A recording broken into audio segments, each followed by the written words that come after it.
उत्पन्ना एकादशी की सभी को ढेर सारी शुभकामनाएं।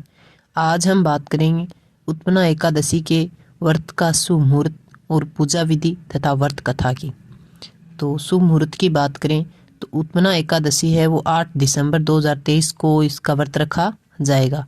मार्गशीर्ष कृष्ण एकादशी तिथि की शुरुआत है वो 8 दिसंबर 2023 सुबह 5:06 से हो जाएगी और समाप्ति है वो 9 दिसंबर 2023 सुबह 6:31 पर होगी। तो व्रत है वो 8 दिसंबर को रखा जाएगा। व्रत का पारण समय है वो 9 दिसंबर 2023 को है और टाइम की बात करें तो 1:15 से लेकर 3:20 तक का समय है वो सुबह रहेगा। अब हम बात करेंगे उत्पन्ना एकादशी की पूजा विधि।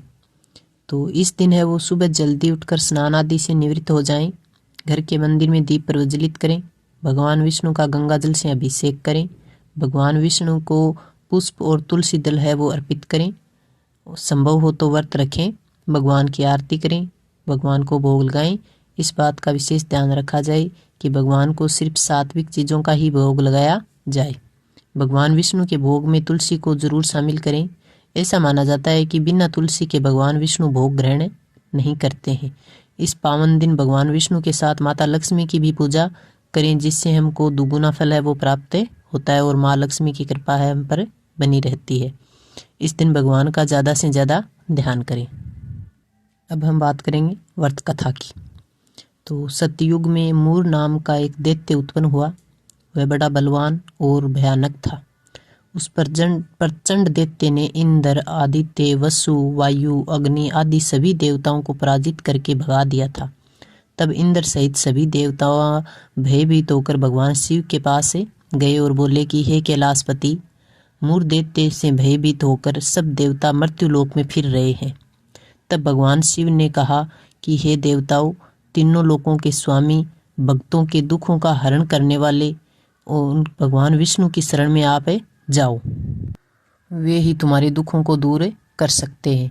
शिव जी के ऐसे वचन सुनकर सभी देवता क्षीर सागर में पहुँचे और कहा कि हे मधुसूदन, आप हमारी रक्षा करें।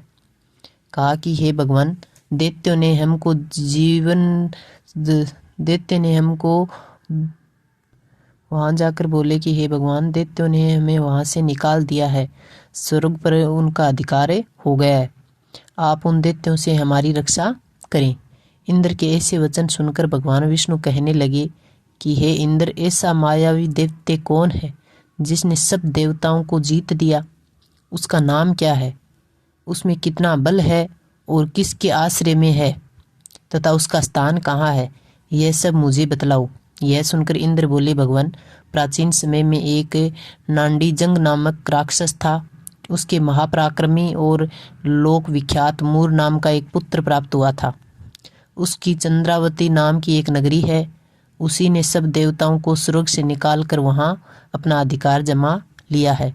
उसने इंद्र, अग्नि, वरुण, यम, वायु, ईश, चंद्रमा, नैऋत्य आदि सभी के स्थान है पर अधिकार कर लिया और सूर्य बनकर स्वयं ही प्रकाश करता है, स्वयं ही मेघ बन बैठा है और सबसे अजय है।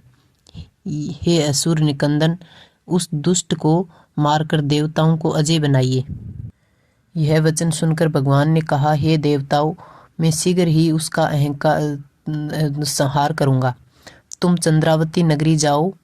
इस प्रकार कहकर भगवान सहित सभी देवताओं ने चंद्रावती नगरी की ओर प्रस्थान किया। उस समय दैत्य मूर सेना सहित युद्ध भूमि में गरज रहा था। तब स्वयं भगवान रणभूमि में आए तो दैत्य ने उन पर भी अस्त्र शस्त्र आयुध लेकर दौड़ों से विष्णु के उन्हें के सामान प्राणों की बांध डाल दी। बहुत से दैत्य है वो मारे गए, केवल मूर ही बचा था।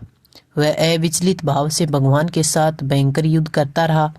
भगवान जो भी तीक्ष्ण बाण चलाते वह उसके लिए पुष्प सिद्ध होते।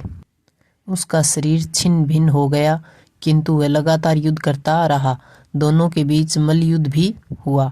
10,000 वर्ष तक उनका युद्ध चलता रहा, लेकिन मूर नहीं हारा। थककर भगवान बद्रिकाश्रम चले गए। वहाँ हेमवती नामक सुंदर गुफा थी। उसमें विश्राम करने के लिए भगवान उसके अंदर प्रवेश कर गए। यह गुफा 12 योजन लंबी थी और उसका एक ही द्वार था। विष्णु भगवान वहां योग निद्रा की गोद में सो गए।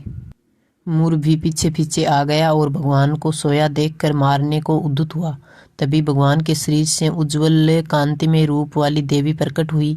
देवी ने राक्षस मूर को ललकारा, युद्ध किया और उसे तत्काल मौत के घाट उतार दिया। श्री हरि जब योग निद्रा की गोद से उठे तो सब बातों को जानकर उस देवी से कहा कि आपका जन्म एकादशी के दिन हुआ है, अतः आप उत्पन्ना एकादशी के नाम से पूजित होगी और आपके भक्त वही होंगे जो मेरे भक्त हैं, और जो एकादशी का व्रत करता है उसे जन्म मरण के बंधन से मुक्ति मिल जाएगी। जय हो विष्णु भगवान की। वीडियो अच्छी लगी हो तो लाइक शेयर सब्सक्राइब जरूर करें। धन्यवाद।